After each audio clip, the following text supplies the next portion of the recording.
Assalamualaikum warahmatullahi wabarakatuh, sobat RH sekalian. Jumpa lagi kita di channel yang keren ini. Keren. Jadi ini korban pertama ya, udah pertama kali datang ke sini. Tapi orang ini sedang ngetop ya. Sedang bukan dikejar tapi mengejar. Mengejar ijazah Gibran Raka Buming Raka Subhan Palal ya. Assalamualaikum warahmatullahi wabarakatuh bro. Waalaikumsalam warahmatullahi Luar biasa ya. Saya pikir namanya Palar ya, Subhan Palar, tapi karena cadel waktu kecil jadi Palal. Kalau Palar itu dulu ada yang namanya Lambertus Nicholas Palar gitu kan. Iya. Termasuk ada tokoh negarawan juga. Iya. Mr. Palar. Ya, Mr. Palar gitu. Gara-gara bilang cadel jadi Mistel. Bro, makasih ya sudah memenuhi undangan saya. Iya, Pak. Pasti orang pengen tahu siapa namanya Subhan Palar gitu, Palal ya. Tapi Palal tuh nama Anda atau nama orang lain? Nama orang tua. Nama orang tua ya. Tapi orang tua berasal dari Jawa. Oh, Jawa juga. Iya, Surabaya. Oh, kita pikir dari mana gitu ya. Dan Anda besarnya di Surabaya. Berarti memang Jawa Surabaya ya. Iya. Jadi Mr. Subhan Palal ya, Anda sekarang lagi viral, lagi viral gitu, karena menggugat ijazah Gibran Raka Buming Raka. Dan yang saya tahu tidak tanggung-tanggung gitu. Kerugian material yang Anda minta 125 triliun 10 juta rupiah. Iya, betul. Kok ada angka 10 juta itu gimana itu? Ya, gini. Saya ingin menjelaskan rasionya kenapa keluar angka 125 plus 10 juta itu. Oke, nanti kita simpan dulu. Ya. Anda juga minta Gibran dibatalkan sebagai presiden dan sebagai wakil presiden. Dalam petitumnya kan begitu ya? Bukan dibatalkan, dinyatakan tidak sah. Oke, dinyatakan tidak sah. Iya. Sebagai calon wakil presiden. Sebagai presiden. Sebagai wakil presiden. Oke. Kemudian berikutnya Anda ya umum ya mengabulkan gugatan secara keseluruhan, sebenarnya itu biaya-biaya dibebankan kepada pihak tergugat, gitu ya. Iya. Lalu KPU tanggung renteng. Iya, karena gini, unsurnya itu terpenuhi oleh, kalau dalam hukum pidana itu double dader. Oke. Akan terjadi suatu peristiwa hukum kalau dua-duanya ketemu. Oke. Kalau tidak, nggak jadi. Salah satu aja tidak. Nggak jadi ya. Kalau tidak diajak Prabowo nggak jadi juga. Bukan, kalau itu syarat subjektif. Itu objektifnya. Yang kita gugat itu syarat objektif. Objektifnya. Subjektif, maaf. Kalau diajak oleh Pak Prabowo atau yang lain atau partai yang lain itu kategori syarat subjektif. Oke. Ini syarat objektif. Whoever yang ngajak subjektif. Ya, makanya melekat pada dirinya. Ya. Jadi bukan karena diajak siapa, tapi dia mencalonkan dengan ijazah yang tidak sah. Oke. Apa yang Anda ingin nyatakan? Syarat kan yang Anda permasalahkan ijazah SMA atau katakanlah menyelesaikan pendidikan sekurang-kurangnya SMA atau sederajat. Memang Gibran nggak nyampe SMA-nya atau gimana? Kalau yang saya ketahui berdasarkan di laman KPU tentang riwayat saudara Gibran ini, SMA-nya diselesaikan di Singapura. Satu, kedua SMA-nya lagi diselesaikan di Australia. Artinya dia malah 2 kali SMA. Keren sekali ya. Iya, tetapi undang-undang tidak minta itu. Undang-undang minta hanya lulus atau tamat sekolah. Ya. Nah, orang dinyatakan tamat sekolah di negeri kita ini kan ijazah. Ya. Apakah ada yang lain? Yang lain. Ya. Maka tanda tamat saja yang diminta itu, tanda tamat, bukan tanda berpikir lagi. Iya. Ya, kalau tanda berpikir itu Rocky Gerung gitu. Ya. Jadi yang kita kejar itu tanda tamat. Oke, tanda tamat. Ya. Nah, karena nggak ada itu. Nah, tanda tamat yang diminta itu kan minimalis. Iya. SLTA, Alia, Ya. atau sekolah lain yang sederajat. Ya, pokoknya SMA atau SLTA atau sederajat ya, yang sederajat. Gini, disebutnya sekolah lain yang sederajat. Oke. Sekolah lain yang sederajat, interpretasi saya adalah semacam apa? Mungkin paket. Itu bisa, malah Paket C bisa. Ya. Tapi kalau lulusan luar negeri, itu kan harus ada dipersamakan. Ya. Nah, yang punya wewenang mempersamakan itu siapa?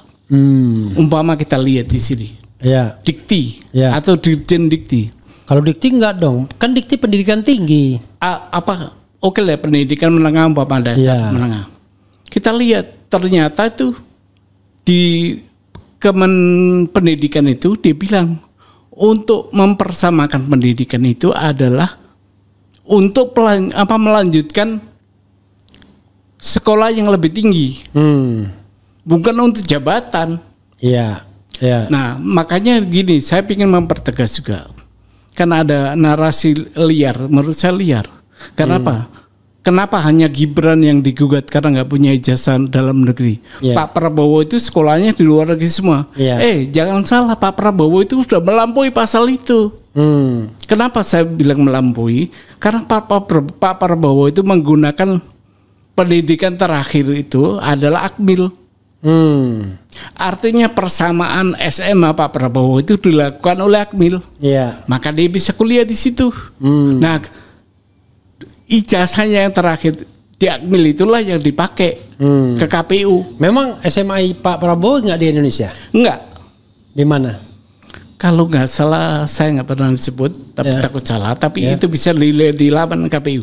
Ada. Oke, pertanyaannya adalah, kan berbeda antara SMA dan persamaan. Oke, misalnya di SMA di luar negeri ada yang namanya, bisa saja orang kemudian elementary school ya kan, SD-nya karena ikut bapaknya, atau misalnya dia karena bapaknya ngambil 5 tahun dia menyelesaikan SMP-nya di Amerika Serikat misalnya. Bisa, nggak masalah. Kemudian SMA-nya di luar negeri. Tapi betul-betul sekolah SD, SMP, SMA bukan persamaan. Kursus atau persamaan. Karena kan dia di macam-macam lah, ada di Bradford lah, ada di UTS lah gitu ya. Nah, yang Anda ketahui bahwa Gibran ini nggak punya ijazah dalam SMA, dalam negeri. Dalam negeri nggak punya. Di laporannya di KPU nggak ada. Nggak ada. Yang dia laporkan apa? Itu tadi. Tiba-tiba SMA sekian tahun di Singapura. SMA lagi sekian tahun di Australia. Enggak ngaku S1 dia, enggak. Karena awalnya kan jangankan S1, dikesankan ya, dia S2, dikesankan ya. Atau dikesankan dia S1 dari universitas di Australia.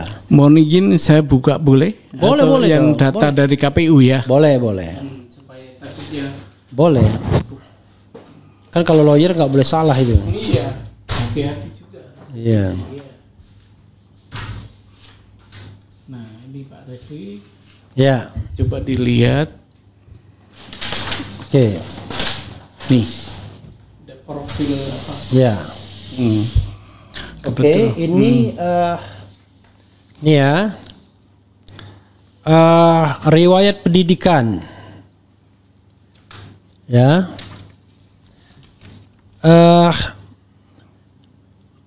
Motif riwayat pendidikan Gibran ya. Jenjang pendidikan, nama institusi SD Negeri Mangkubumen Kidul 16. Tahun 1993 1999, 6 tahun. Kemudian SMP Negeri 1 Surakarta 1999 2002. Oke. Nah, kemudian SMA ya kan? Orchard Park Secondary School Singapore ya kan? 2002 2004. 2 tahun aja dia. Terus SMA lagi itu. Kemudian SMA UTS Insert Sydney 2004 2007. 3 tahun SMA lagi. Kemudian S1 balik lagi di Singapura, MDIS Singapura ya. Yang nggak ngerti ini ya, 2007 2010. Nah, ini yang kemudian riwayat pendidikan inilah yang meragukan ya. Gitu. Jadi dia mengakui pendidikan dia sebagai S1 gitu. Kalau S1-nya dalam negeri itu kejadiannya sama dengan Pak Prabowo, tapi ini enggak. S1-nya malah di Singapura lagi, balik lagi dia. Ya, ini kan bukan soal begini, soalnya adalah soal kejujuran ya, mengisi daftar riwayat hidup. Riwayat pendidikannya Riwayat begitu. pendidikan. Iya, itu nampak begitu. Oke, ini ya. Nah, ini Bapak ambil Di portal KPU. portal KPU. Oke. Pendidikan terakhir nggak jelas di sini. Dia jadi ngakunya S1 dari MDIS Singapura ya. Oke, kasih ke Reski. Coba kamu foto ini ya, nanti diinikan. Ya. Jadi, oke. Nah, berdasarkan ini, maka klaim Pak Subhan dia tidak memenuhi syarat. Iya, betul. Tidak memenuhi syarat pendidikan SLA atau SLT yang diminta oleh undang-undang itu kan. Ya, Itu SLTA dan sederajat gitu ya. Itu di fotokopi itu ya. Itu ditampilkan. Oke. Nah, lalu pertanyaannya adalah sayangnya dulu waktu kita menggugat ke MK, kita nggak tahu ini. Ya kan belum muncul. Cuma sepoi-sepoi, konsentrasi kita pada angka dan data kan. Iya, betul. Saya pada waktu itu termasuk salah satu lawyernya. Tapi maksudnya lawyer yang menggugat kemenangan itu. Nah, tapi yang jadi masalah adalah ketika kemudian sudah dilantik, Pak Subhan coming from behind ya, datang dari belakang. Orang tanya, ini apa sih motivasi Pak Subhan ini ya? Apalagi kapan masukkan gugatan? Tanggal 28 Agustus. Lagi ribut-ribut ya kan? 28 Agustus itu. Tapi gini Pak Raffi, Oke. sebelum sampai ke PN. Ininya ya. Sebelum sampai ke PN, saya coba menggunakan upaya hukum lain. Pertama saya somasi untuk mundur dulu. Oke. Begitu juga ke KPU. Untuk alat saya ke PT UN. I see. Ternyata di PT UN kena proses dismissal. Ya. Sehingga Sudah telat. di NO Ya, udah telat waktu 90 hari. 90 hari. Maka saya bawa ke PN dengan konsepsi perbuatan melawan hukum. Jadi ini perdata, nggak ada hubungannya dengan pemilu akhirnya. Itulah juga yang saya aneh dengan pengadilan negeri Sleman. Bicara katanya ini mestinya digugat ke Petun. Iya. Soal ijazah Jokowi. Gimana mau gugat ke Petun bilang waktunya udah habis. Udah lampau waktu. Ini ada hubungannya nanti. Ya. Kenapa Tun bilang begitu? Itu normatif karena undang-undangnya begitu. Tetapi akan bermanfaat bahwa PN tidak bisa menolak lagi dengan pasal bahwa pengadilan tidak dapat menolak perkara yang walaupun hukum acaranya nggak ada. Ya. Ini kan udah tertutup di Tun tertutup, maka saya bawa ke pengadilan umum. Itu. Oke. Ya walaupun saya bisa menduga hasilnya, tapi kan kita berikhtiar ya kan. Iya betul. Karena kalau PN itu sudah pengalaman tuh, sudah 2 kali diajukan soal ijazah Jokowi kan. Yang pertama dicabut, yang kedua NO kan. Nah, tapi bukan itu yang saya singgung ya. Kenapa Pak Subhan kemudian punya keinginan untuk menggugat ini? Padahal ini kan wilayah ngeri-ngeri sedap nih Pak. Gini Pak, saya itu berangkat cinta kepada konsep negara hukum saya. Konsepsi negara hukum itu diperjuangkan supaya kita tertib hukum. Ya kan itu. Nah tiba-tiba ada orang yang mau menjadi orang nomor 2. Menurut saya ini diselundupkan. Kenapa? Itu tadi cacat bawaan. Nah, kalau kita membeli sesuatu atau transaksi terhadap objek yang cacat bawaan, konsekuensinya apa? Minta tukar atau kembali. Jadi bukan konsep undang-undang pemilu nih. Undang-undang murni hukum perdata di pasal 1365 perbuatan melawan hukum. Itu. Oke, jadi perbuatan melawan hukum ini perdata ya. Perdata. Dan tadi 125 triliun 10 juta. Coba rasionalitasnya apa itu? Rasionalnya begini. Dalam gugatan dengan konsepsi perbuatan melawan hukum itu boleh meminta kerugian material. Ya. Nah, kerugian material itu rasionalnya 10 juta. Ya. Rasionalnya apa? Ya macam-macam lah 10 juta kita bisa uraikan di apa? Ya, oke. Yang 125 imaterial yang tidak bisa dinilai. Yang tidak bisa nilai dan tidak bisa dihingga. Oke, enggak ada batasnya itu. Tapi enggak, saya batasi, saya rasionalkan. Ya. Karena ini yang menjadi sakit, yang dinodai adalah negara. Sistem hukum negara hukum. Ya. Maka yang seharusnya merasa rugi itu adalah seluruh warga Indonesia. Nah, kalau merasa rugi, maka dikembalikan kerugian itu dengan membayar per satu orang 5.000 dengan 125 miliar triliun itu. Oke. 5.000 rupiah. 5.000 kali 285 juta warga negara Indonesia. Itu relasinya di sana, rasionya di sana. Rasionya di sana ya. Jadi bukan tiba-tiba angka 5.000 segitu enggak. 5.000 per kepala gitu. Iya. Ya. Gitu. Karena yang disakiti, yang menjadi korban perbuatan melawan hukum adalah negara. Oke, seluruh rakyat Indonesia ya. Iya. Jadi bukan tiba-tiba untuk angka segitu mak bedunduk datang enggak. Iya.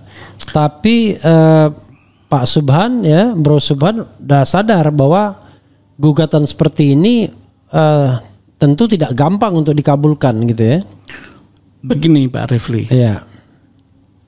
Itu memang target tujuan dikabulkan. Iya. Tetapi saya udah berkali-kali menggugat beginian, yang macam begini nanti. Akhirnya apa? Pengadilan mengelak. Ya. Tidak berwenang mengadili. Itu udah berkali-kali ya di NO akhirnya. Tapi begini, saya ingin ada orang yang sudah berbuat, melihat negaranya diperlakukan semacam ini gitu. Oke. Jadi negara hukum tidak diam aja.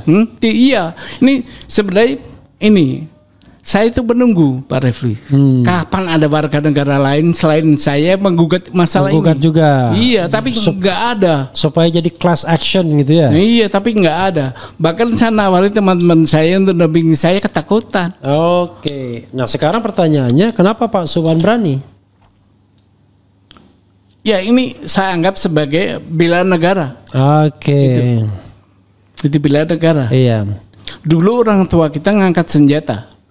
Sekarang kita ada hukum, negara hukum, ya lewat hukumnya. Sekarang Pak Subhan profesinya apa? Advokat. Advokat saya. Oh, jadi karena itu paham ya soal-soal seperti ini. Maju sendiri, tidak didampingi advokat ya? Itu tadi, kenapa saya harus maju sendiri? Karena nggak ada yang berani. Oke, advokatnya pun nggak ada yang berani juga. Samping satu nggak ada yang berani juga nggak bisa bayar. Nggak bisa. Oh, jangan salah. Semua advokat nggak dibayar tuh ketika membela hal-hal seperti ini. Soal advokat ijazah palsu tuh nggak ada yang dibayar satupun. Nah bagus tuh. Berarti ada itu free semua. Berarti satu. Yang ini ya, yang membela Dr. Tifa, Roy Suryo sama Rismon. Kalau membela Jokowi kita nggak tahu. Satu perjuangan dengan kita berarti. Ya. Apa-apa. Itu nggak dibayar. Bagus. Nggak ada yang dibayar. Artinya ada malah keluar uang sendiri malah. Ada warga negara yang kita acungin jempol masih peduli dengan negaranya. Iya, mereka nggak dibayar sama sekali itu. Jadi itu sudah terbukti banyak sekali kasus-kasus mereka nggak dibayar. Kasus pagar laut Charlie Chandra nggak dibayar juga. Jadi banyak sekali yang pro bono ya. Jadi jangan khawatir juga. Oke, tadi sidang pertama tadi. Ya, sidang pertama itu agendanya adalah menyerahkan gugatan sambil kalau para pihak datang menyusun jadwal acara. Oke. Karena tergugat satu tidak hadir. Sebenarnya pengen hadir dia. Tapi diwakili oleh jaksa pengacara negara. Saya keberatan. Keberatan saya diterima oleh hakim. Hakim bilang orang yang mengaku dari kejaksaan itu tadi disuruh keluar, gitu. Itu yang kejadian. Tapi itu jaksa beneran. Kita nggak tahu. Dari yang Tapi logo kuasanya itu logo negara. Kejaksaan Agung. Bukan kejaksaan, logo negara, logo apa kepresidenan kalau nggak. Oke. Tapi dia mengaku dari kejaksaan sebagai pengacara negara. Jadi surat kuasanya dari Gibran barangkali. Iya. Kemudian diberikan oleh Gibran kepada kejaksaan. Jaksa pengacara negara. Coba kalau diberikan kepada lawyer pribadi kan nggak boleh. Boleh, karena gini, gugatan saya ini pribadi. Bukan bukan gugatan Gibran sebagai wakil presiden. Ya, kalau dia gratis kan terima gratifikasi artinya dia. Makanya tadi di antara saya bilang begitu. Kalau mau dilanjut, saya panggil KPK. Oke. Iya gitu. Ya tapi kalau dia pengacara swasta nggak dibayar, pengacara kan banyak cutu orang mau cari muka kan dekat-dekat dengan kekuasaan, ya, itu menawarkan jasa free, padahal kalau free kepada Dr. Tifa nggak ada masalah karena dia bukan pejabat. Tapi kalau free kepada wakil presiden nggak boleh karena itu gratifikasi artinya. Ya, kondisi sekarang ya unconditionalnya wapres ya. Iya, gitu. Oke. Baik. Karena itu kalau nanti ada yang mewakili wapres, tanya ini dibayar secara profesional atau gratis. Kalau gratis itu berarti Anda memberi gratifikasi itu, nggak boleh. Jadi gini, saya boleh berpesan melalui Pak Refli. Boleh. Saya lagi butuh saksi ahli. Oke, ahli apa? Ahli satu tuh ahli tentang kemenangan. Oke. Kompetensi nanti kita mau lihat apakah KPU berwenang memberikan penyetaraan itu. Itu satu. Oke. Kedua, kita ingin yang ahli perundang-undangan dan penafsiran undang-undang. Oke. Apakah yang disebut dengan sekolah lain yang sederajat itu termasuk sekolah luar negeri? Ya. Itu. Hanya itu. Oke. Kalau bukti lain, insya Allah ya itu ya, bukti yang dari KPU aja itu udah cukup. Syukur sudah. Kalau ada yang lain. Pertanyaan saya adalah, Bapak yakin bahwa ini akan sampai pembuktian? Yakin, saya yakin.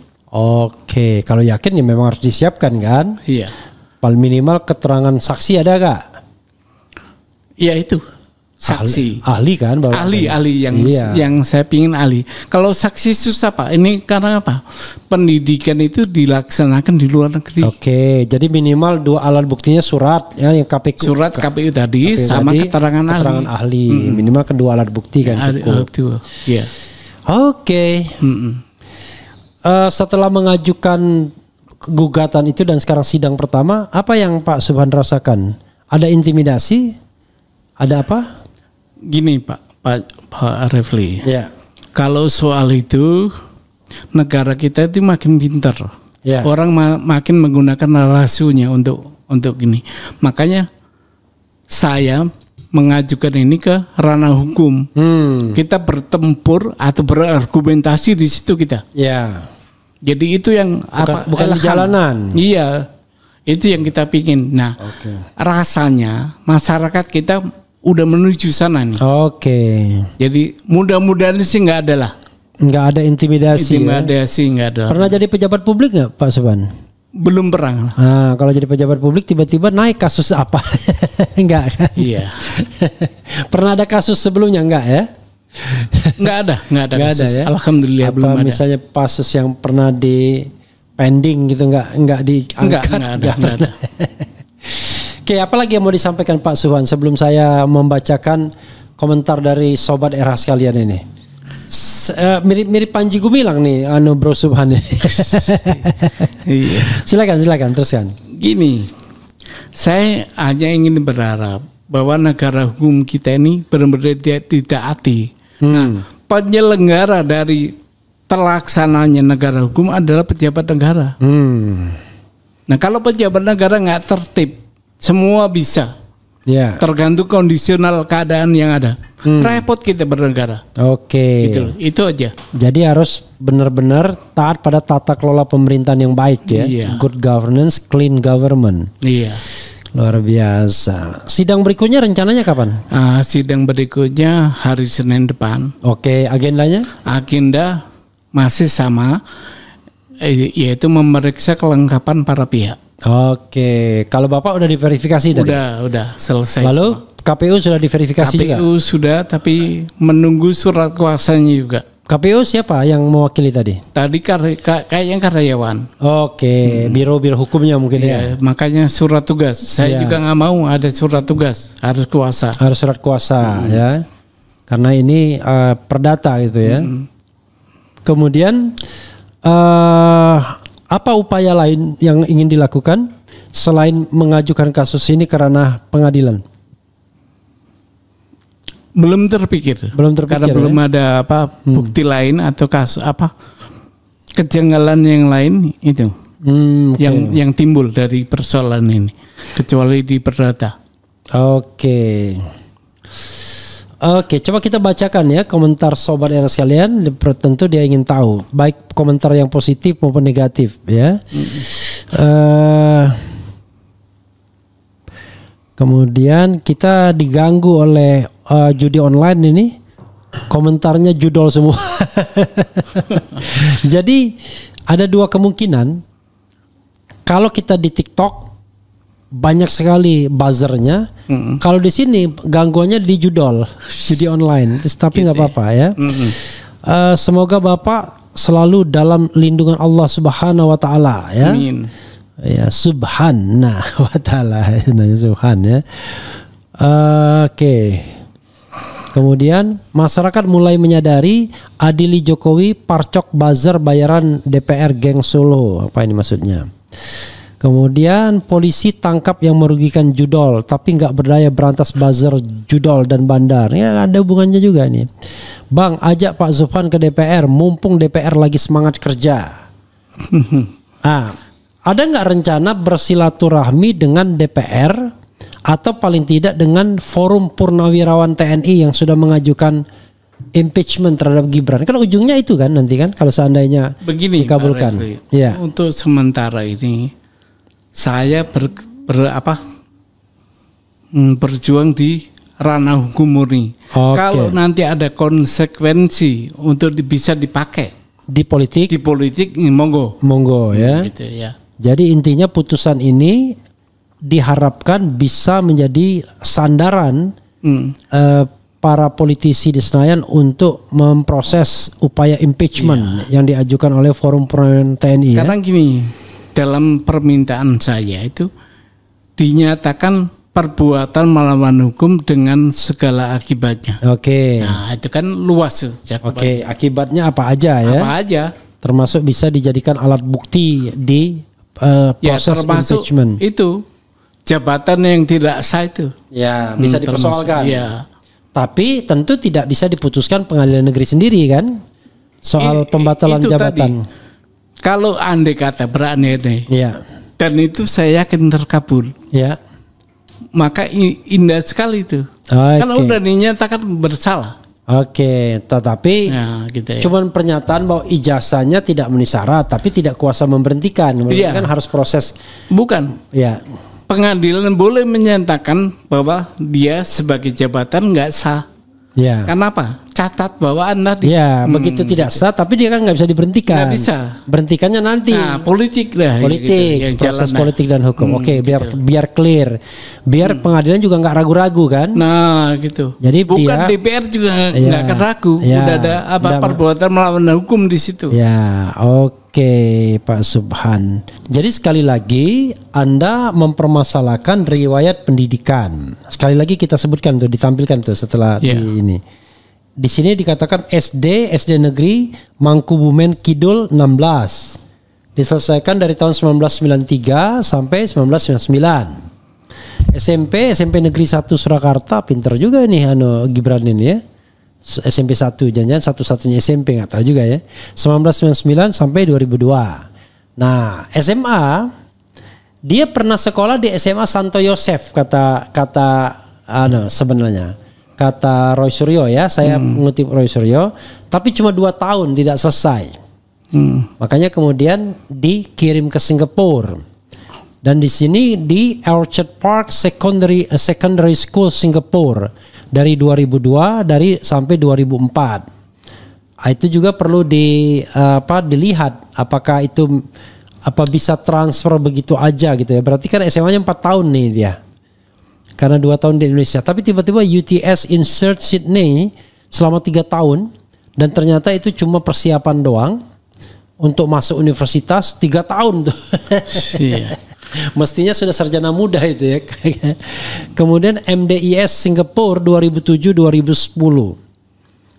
Mungkin dianggapnya setelah UTS insert kemudian masuknya MDIS ya. MDIS itu apa ya? Nanti kita lihat ya MDIS itu apa. Nah, intinya adalah yang ingin Bro Subhan permasalahan tidak ada ijazah SMA-nya gitu ya? Iya. Oh sorry, yang MDIS itu Management Development Institute of Singapore gitu ya. Oke. Oh ini MDIS University of Bradford. Nanti Mas Roy itu yang banyak tahu soal ini Bradford ini. Jadi apa yang mau dipermasalahkan? Toh dia memang tidak selesai SMA-nya di dalam negeri. Tetapi paling tidak tapi di sini memang agak aneh juga ya. Dia tidak menuliskan SMA Santo Yosef.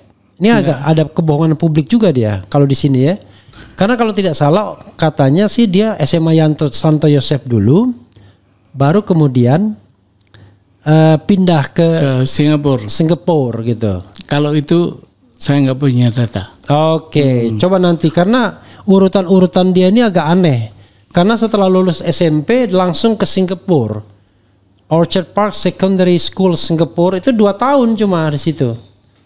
Apakah iya begitu? Lalu UTS insert Sydney SMA lagi. Ini setara SMA sebenarnya. Tapi ya oke lah. Intinya memang riwayat pendidikannya ini agak membingungkan. Karena dia juga seperti melakukan kebohongan. Tidak mencantumkan sekolah Santo Yosef. Ada yang bilang bahwa sempat juga dia sekolah di Santo Yosef tersebut gitu ya. Oke. Silakan Bro Subhan dikomentari dan kemudian melakukan closing statement. Langsung saja. Ya.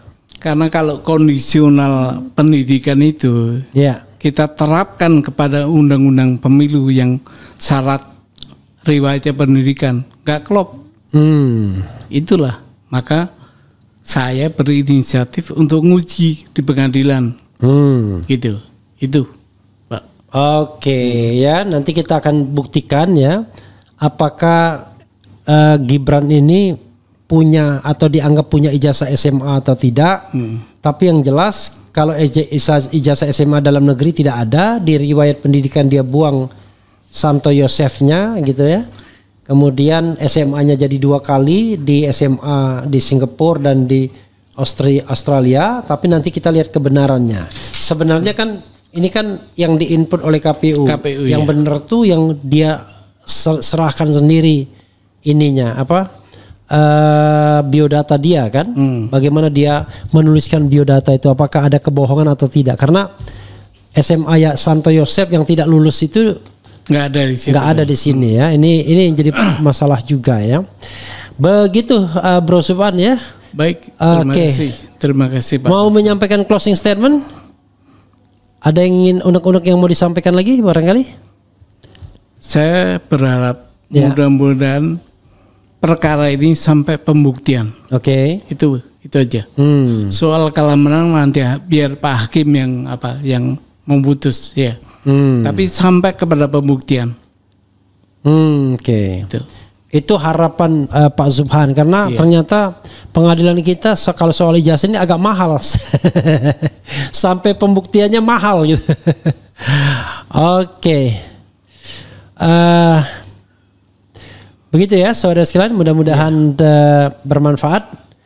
Dan sekali lagi kita akan lihat ini pengadilan tempat mencari keadilan, bukan tempat mencari ketidakadilan ya kan, dan mencari kebenaran juga kan.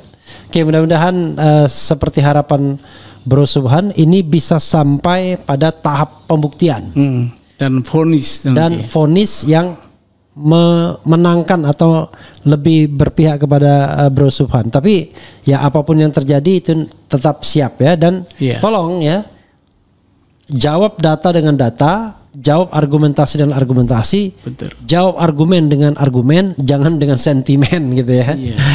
Oke, silakan. Wah, mudah-mudahan terus maju ya. Jangan kendor.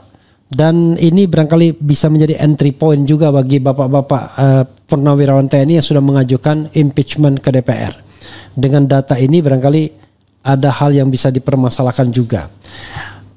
Wassalamualaikum warahmatullahi wabarakatuh. Waalaikumsalam warahmatullahi wabarakatuh. Dia. Oh yeah.